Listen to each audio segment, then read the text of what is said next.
Hello students. आज हम लोग मैं बताने जा रहा हूँ आपको अकाउंट्स का एक नया स्टार्ट कर रहा हूँ मैं।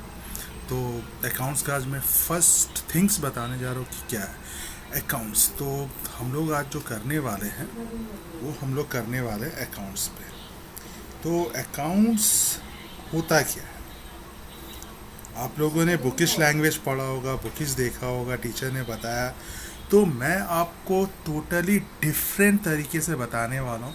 जो बुकिश आपके टीचर ने बताया करेक्ट है, सब सही है, लेकिन अकाउंट्स में जो आपको प्रॉब्लम्स आता है, जो आपको इंट्रीज नहीं कर पाते, तो उसके लिए मैं कुछ जो गोल्डन रूल्स है, डेबिट क्रेडिट है, इवन आपके जो अलग अलग चैप्टर्स में अलग अलग तरीके से जो आप करते हो, वो सारा चीज़ मैं आपको इजी नॉर्मल टर्म्स में समझाऊंगा और आपको समझ में आएगा। तो अकाउंट्स में आप सिंपल समझ जाइए। मैं इसको किताबी लैंग्वेज पे बताने नहीं जा रहा हूँ। तो अकाउंट्स होता क्या है कि हम कुछ भी चीज़ खरीदते हैं या बेचते हैं, तो वो हम खरीदने और बेचने में हम कैश का यूज़ करते हैं, चाहे वो उधारी हो चाहे कैश में ले। उधारी भी ले रहे तो आज नहीं तो कल हमको पे करना ही है। तो ये जो हमारा कैश ट्रांजैक्शन होता है, इस पे हमको टैक्स पे करना पड़ता है और हर एक कंपनी को ये डिटेल्स मेंटेन करना पड़ता है कि कितना कैश आया, कितना गया, किसको कितना देना है। तो सारा हमारा एक बुक होता है, एंट्री करते हैं। तो नॉर्मली ये जो अकाउंटिंग हमारा होता है, अकाउंट जो होता है, डिपेंडेंट ऑन द कैश का ही ट्रांजेक्शन हम लोग वहाँ पे टोटली दिखाते हैं। तो आज में जो सबसे पहला जो आप लोगों को प्रॉब्लम होता है, वो हम लोग बात करेंगे, जो हमारा है जर्नल एंट्री। तो जर्नल एंट्री जो हम लोग करते हैं, जो अकाउंटिंग का सबसे फर्स्ट एंट्री होता है, जिसमें जब भी कोई ट्रांजैक्शन हुआ तो वो हम लोग जर्नल एंट्री में करते हैं। जैसे कि एक एग्जांपल हम लोग लेते हैं, राम परचेज गुड्स। अब ये जो एक सेंटेंस है, ये तो नॉर्मल है, राम ने गुड्स खरीदा। तो लेकिन इसका जो हम लोग एंट्री करते हैं, तो गुड्स खरीदा इन कैश। तो इसमें सिंपली है कि राम ने गुड्स खरीदा और हम राम का अकाउंट्स बना रहे। तो हम लोग कैसे लिखते हैं? Goods account DR to cash account, यही हम लिखते हैं। तो ये जो पार्ट हम लोग लिख रहे हैं, ये हमारा हो गया डेबिट पार्ट, और ये जो पार्ट हो गया, ये हमारा हो गया क्रेडिट पार्ट। तो डेबिट में हमने दिखाया कि जो हमारे पास आ रहा है, जो राम के पास आ रहा है गुड्स, और क्रेडिट में हमने दिखाया जो राम के पास से जा रहा है। तो ये हमारा जनरल है। लेकिन यहाँ पे सबसे बड़ा प्रॉब्लम आता है कि भाई क्या हम दिखाएंगे डेबिट में, कैश क्यों नहीं दिखाएं, और क्या दिखाएंगे क्रेडिट में, और गुड्स को क्रेडिट में क्यों नहीं दिखाएं। तो इसके लिए सबसे सिंपल सा तरीका है, जब राम पर का अकाउंट हम बना रहे हैं और राम परचेज गुड्स बोला है इन कैश, तो सिंपल से, या आप परचेज कर रहे हो गुड्स इन कैश, तो क्या होगा, आपके पास आ क्या रहा, आप अपने आप को समझो यहाँ पे सबसे पहले कि आपके पास आया क्या, आपके पास सामान आ रहा है और जा क्या रहा है, कैश। तो जो भी चीज़ आपके पास आएगा उसको आप डेबिट में लिखोगे, और जो भी चीज़ आपके पास से जाएगा उसको आप क्रेडिट में लिखोगे।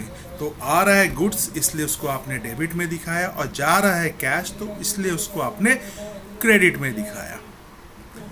तो ये हमारा नॉर्मल टर्म्स है। और एक चीज़ अकाउंट्स में याद रखिए कि अगर कैश ट्रांजैक्शन नहीं है तो हम अकाउंट्स में एंट्री नहीं करते। तो एक पार्ट, चाहे वो डेबिट में हो चाहे क्रेडिट में हो, आपका कैश का होगा ट्रांजैक्शन। अगर कैश नहीं होगा तो जिससे भी आपको कैश लेना है, यानी कि आपने अगर वहाँ कैश नहीं लिखा है, तो मतलब आपने सामान को क्रेडिट में बेचा है, उधारी में बेचा है। तो अगर उधारी में बेचा है तो सामने वाले से आपको पैसे लेने हैं, तो उस जगह कैश की जगह वो नाम आ जाएगा। तो नाम कंसीडर एज अ कैश हो जाएगा। तो सिंपल से आपको समझ में आ जाएगा कि कैश हमको जहाँ लिखना था वहाँ पे हमको वो नाम लिखना है। तो ये नॉर्मल सा टर्म्स हो जाता है हमारा डेबिट। तो अगर आपको सिंपली समझना है तो डेबिट में हम वो दिखाएंगे जो मेरे पास आया, और उसके बदले जो भी जा रहा है वो हम क्रेडिट में दिखाएंगे। अगर वो गुड्स है तो डेबिट में, अगर वो कैश है आ रहा है तो डेबिट में, अगर वो गुड्स जा रहा है तो क्रेडिट में, अगर कैश जा रहा है तो क्रेडिट में। तो जाने वाला चीज़ क्रेडिट में, आने वाला चीज़ डेबिट में। ये सिंपल सा हम अपने टर्म्स के अकॉर्डिंग टू बना लेते हैं। तो अकाउंटिंग में मैं अभी सिर्फ बता रहा हूँ कि अगर हम अपने टर्म्स के अकॉर्डिंग टू बना रहे हैं, लेकिन यही अगर हम दूसरे के एंगल में देखें तो मान लीजिए कि मैं खरीद रहा हूँ राम से, तो अगर मेरे पास में आ रहा है तो वो डेबिट होगा, लेकिन राम के पास भी अगर हम राम का अकाउंट बनाएंगे तो राम को क्या मिल रहा है? कैश मिल रहा है। तो ये हमारा यहाँ पे डेबिट क्रेडिट कैसे होता है ये समझिए कि यहाँ पे हम लोग purchase goods from Ram in cash. तो इसका मतलब हम खरीद रहे हैं गुड्स, राम से खरीद रहे हैं कैश में। तो यहाँ पे अगर दो एंट्री देखेंगे, एक होगा माई सेल्फ, तो यहाँ पे हम लोग अब एक देखेंगे purchase good from Ram in cash. तो इसमें क्या हो रहा है कि हम गुड्स खरीद रहे हैं और राम से खरीद रहे हैं। तो यहाँ पे हमारा दो एंट्री होगा, एक तो होगा माई सेल्फ और दूसरा क्या होगा राम अकाउंट होगा। तो ये मेरा सेल्फ का एक अकाउंट होगा और एक राम का अकाउंट। तो मेरे अकाउंट में अगर हम देखेंगे तो हम क्या लिखेंगे? मेरे पास आ रहा है गुड्स, तो goods account DR to cash account. तो इसमें मैंने दिखाया कि मेरे पास गुड्स आ रहा है और मेरे पास से कैश जा रहा है, इसलिए मैंने क्रेडिट में दिखाया। लेकिन इसी एंट्री को अगर हम राम के अकाउंट में दिखाएंगे तो राम के पास में भी क्या गुड्स आ रहा है? नहीं, राम के पास में कैश आ रहा है, तो वो दिखाएगा कैश अकाउंट DR टू, लेकिन उसके पास से क्या जा रहा है? कैश जा रहा है? नहीं, उसके पास से जा रहा है गुड्स, तो गुड्स अकाउंट। तो ये सिंपल सा है। तो हम लोग को ये भी देखना पड़ता है कि हम लोग किसके अकाउंट्स में वो जा रहा है, किसके अकाउंट से वो हम लोग बना किसका अकाउंट रहे। अगर गुड्स लेने वाला का अकाउंट बना रहे हैं तो उसके पास में डेबिट गुड्स होगा और कैश जाएगा। अगर वो राम का अकाउंट हम लोग देखेंगे तो राम के पास में वो कैश आ रहा है और गुड्स जा रहा है। तो एक ही ट्रांजैक्शन का दो पार्ट डिफरेंट अकाउंट्स में होगा, ये गुड्स खरीदने वाला, ये गुड्स बेचने वाला। तो खरीदने वाले के पास गुड्स आया, बेचने वाले के पास में से गुड्स गया, खरीदने वाले के पास से कैश गया, बेचने वाले के पास में कैश आया। तो हम लोग इसको सिंपल बोल सकते हैं, ये जो हमारा है वो हमारा है परचेजर, और ये जो है ये राम जो हो गया वो हो गया। हाँ, तो यहाँ राम अकाउंट जो है वो सेलर है। तो इस तरह से आपने देखा कि अगर आप परचेज़र हो तो गुड्स आपके पास आता है, अगर आप सेलर हो तो गुड्स आपके पास में जाता है। तो ये हमारा अकाउंटिंग टर्म्स में दो चीज़ होते हैं, और इसके बदले हमारा कैश का ट्रांजैक्शन होता है। तो अगर हम परचेज़र है तो कैश मेरे पास से जाएगा, और अगर मैं सेलर हूँ तो कैश मेरे पास में आएगा। तो ये आपने देखा कि कोई भी ट्रांजैक्शन कैश से ही होता है। तो वन साइड ऑफ कैश तो हो गई, कैश के बिना कोई ट्रांजैक्शन होगा, कैश के बिना ट्रांजैक्शन हुआ तो अकाउंट्स होगा ही नहीं, सिंपल सा बात है। तो या तो डेबिट या तो क्रेडिट साइड में कैश होगा। तो अब यहाँ पे कुछ ये है, ये तो मैंने आपको बता दिया कैश ट्रांजैक्शन। तो यहाँ पे ये माई सेल्फ में हो सकता है आप लोगों को थोड़ा समझने में प्रॉब्लम हो। तो इसको अगर मैं ये कर दूं कि ये कुमार्स अकाउंट है, तो कुमार्स का अकाउंट है और ये राम का अकाउंट है। तो परचेज गुड फ्रॉम राम, तो ये कुमार ने किया। तो मैं जब कुमार का अकाउंट बना रहा हूँ, कुमार का अकाउंट अगर मैं बनाऊँगा तो कुमार जो है वो खरीद रहा है और राम जो है वो बेच रहा है। ये तो सिंपल है। लेकिन यही ट्रांजेक्शन अगर मान लीजिए ये कैश में नहीं होता, खाली लिखा रहता परचेज गुड्स फ्रॉम राम, तो अगर इस तरह से लिखा हुआ रहता तो इसका मतलब समझते क्रेडिट में खरीदे। तो लेकिन क्रेडिट में भी खरीदे तो क्या फ्री में मुझे सामान बेच दिया होगा राम ने? फ्री में तो नहीं बेचा होगा। बस वो क्या अभी पैसे नहीं ले रहा, वो बाद में तो पैसे मुझसे लेगा। लेकिन अब उसके पास में तो हर दिन बहुत सारे लोग आते हैं क्रेडिट में लेते हैं, अब किससे कितना लेना कैसे मालूम चलेगा? तो यही जो ट्रांजेक्शन अगर मेरा क्रेडिट ट्रांजेक्शन हो जाता, क्रेडिट ट्रांजेक्शन हो जाता मेरा,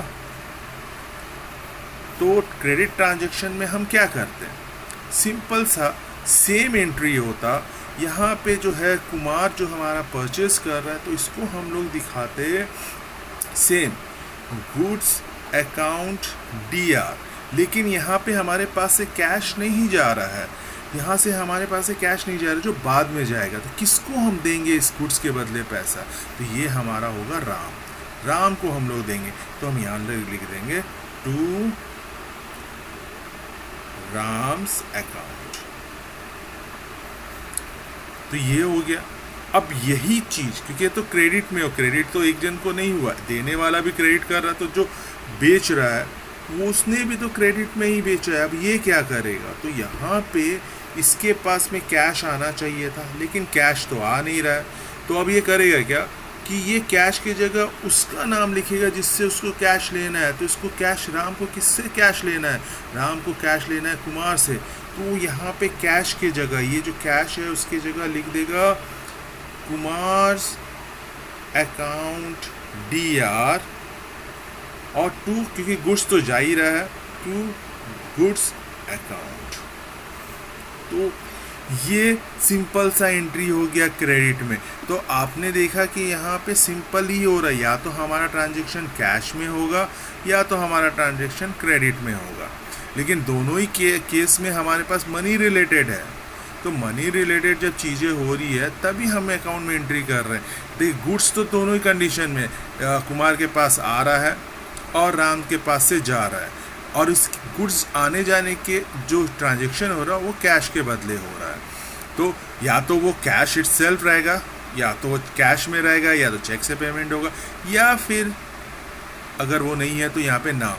तो अब ये जो नाम जो होता है, नाम हम लोग यहाँ पे एक इंडिविजुअल का भी हो सकता है, एक कंपनी का भी हो सकता है। हम लोग जिसको क्रेडिट दे रहे हैं, जिससे हमको पेमेंट लेना है, वो हम मेंशन करते हैं अपने अकाउंट में। तो ये बहुत ही सिंपल वे पे था कि जो भी चीज़ आ रहा है जिसके अकॉर्डिंग टू हमको अकाउंट बनाना है, अगर परचेजर के अकॉर्डिंग टू बनाना है तो हम लोग अगर सामान ले रहे हैं तो उसको डेबिट में डालो, और पैसे जा रहा है उसको क्रेडिट में डालो।